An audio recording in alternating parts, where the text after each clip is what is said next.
Throughout his ministry, Jesus repeatedly warns us about the passion, the sin of pride. And he does this because pride disturbs the mind, the reasoning powers of the mind more than any other sin, more than any other passion. Pride disturbs our capacity to reason.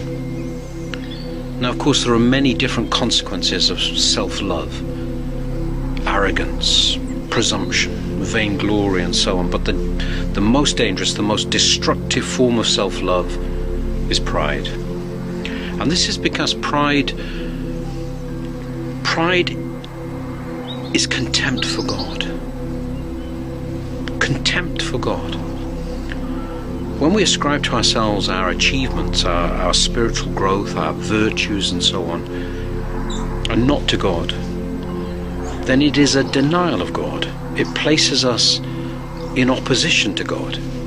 We make ourselves enemies of God through pride.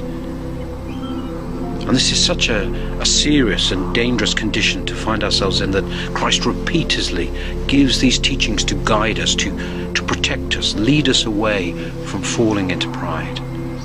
One example of this is the 18th chapter of the Gospel of St. Luke, where Jesus teaches the parable, sometimes called the parable of the publican and the Pharisee, sometimes the tax collector and the Pharisee. But in this parable, Christ is offering us help when we are tempted to fall into trusting in ourselves. It reminds us that our refusal to recognize God as the true source of every good thing always leads us to judging and condemning other people. Pride, trust in ourselves, always leads to condemnation of other people. When righteousness, which of course the Pharisee describes in his own life, is mixed even with a little pride, then what is good can become demonic. And when we look at what the Pharisee says, at first his words resemble those of a grateful man. He says to God, "I thank thee, O Lord." But in reality, he is only grateful that he isn't like other men, the sinners that he recognizes and sees around him.